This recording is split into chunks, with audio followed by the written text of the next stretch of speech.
Halo cuy, bayangkan kalian sedang berada di sebuah SPBU di tahun 2026. Di sebelah kiri kalian ada motor listrik yang sunyi, dan di sebelah kanan ada motor injeksi terbaru yang diklaim bisa menempuh 60 km hanya dengan seliter bensin. Lalu tiba-tiba muncul sebuah motor mungil dengan suara mesin yang khas, bau gas buang yang sedikit gurih karena pembakaran karburator, dan desain kotak yang sudah berusia lebih dari 20 tahun. Itulah Yamaha Mio Sporty.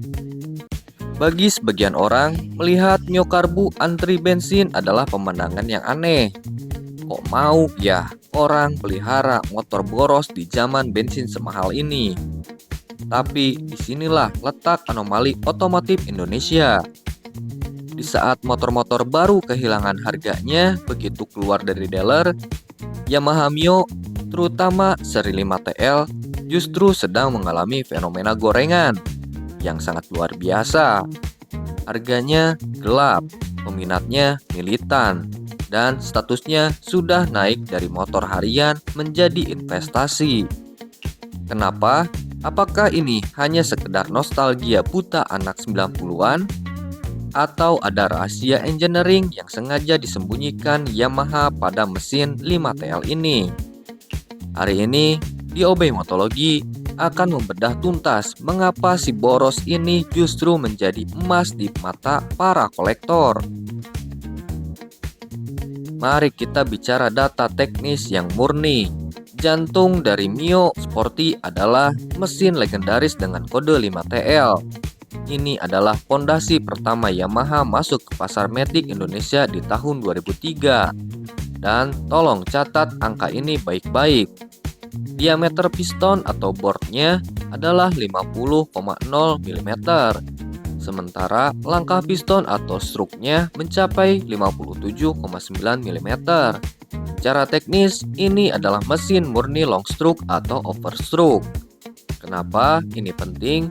Inilah rahasia dibalik jambakan Mio yang legendaris. Karena langkah pistonnya yang panjang, Mio punya torsi bawah yang sangat meledak. Begitu kalian buka gas di lampu merah, pistonnya bekerja memberikan daya dorong yang instan. Inilah yang membuat Mio terasa sangat lincah, sangat enteng untuk selap-selip di kemacetan kota. Namun, desain long stroke ini punya konsekuensi. Napasnya pendek di putaran atas. Mio bukan motor untuk adu top speed di jalan lintas provinsi. Dia adalah raja city ride. Tapi tunggu, ada satu lagi rahasia di dalam mesin 5TL, yaitu kualitas logamnya. Insinyur Yamaha saat itu memberikan material kruk as dan blok silinder yang sangat badak. Material kruk as 5TL dicari oleh para mekanik balap road race hingga hari ini karena daya tahan yang sangat luar biasa saat dipaksa bekerja di RPM tinggi setelah dimodifikasi. Ini adalah mesin yang dibangun dengan prinsip durabilitas, bukan sekedar murah. Sekarang kita masuk ke topik sensitif. Kenapa dia boros? Mio Karbu menggunakan Kaihin NCP24.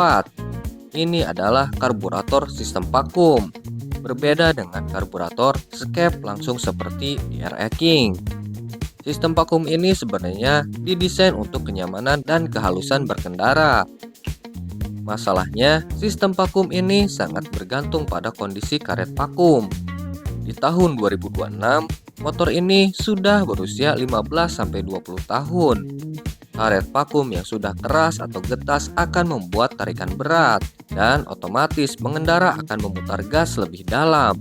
Hasilnya, bensin terkuras tanpa menghasilkan tenaga yang efisien. Belum lagi masalah pada unit CVT. Banyak pemilik Mio yang mengeluh motornya cuma ngegerung tapi tidak lari.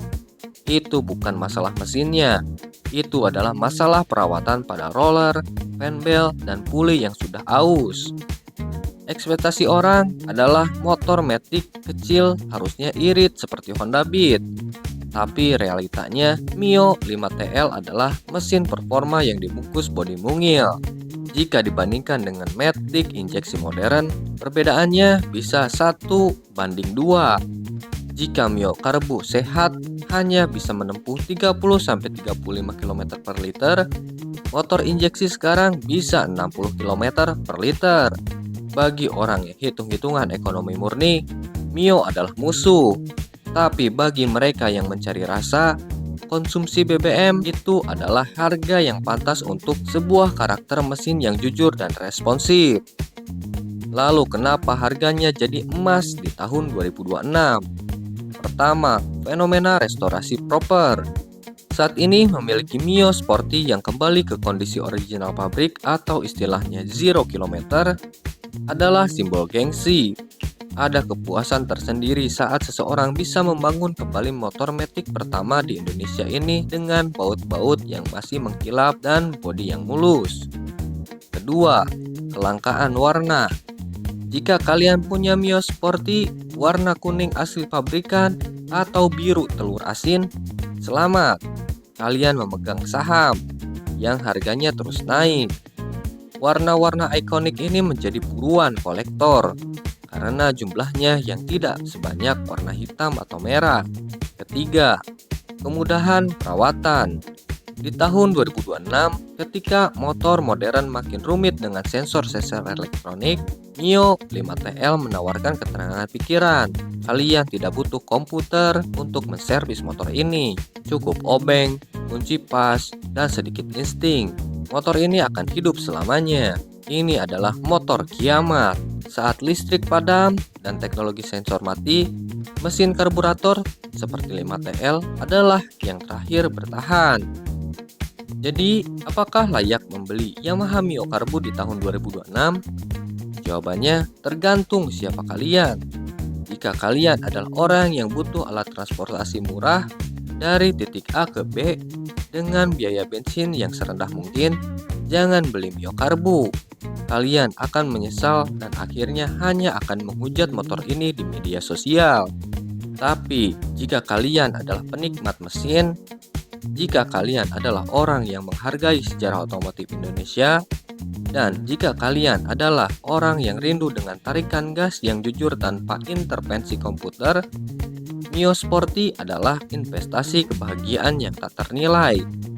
Dia boros, iya. Dia bergetar, iya.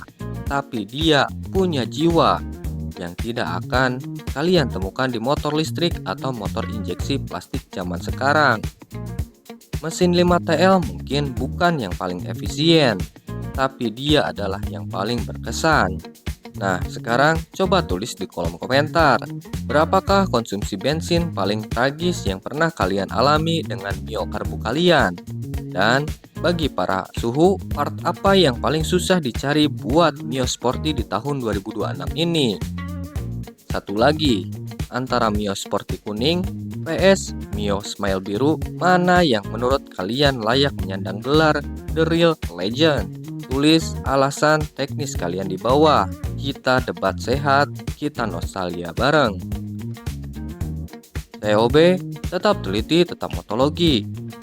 Sampai jumpa di video selanjutnya. Bye.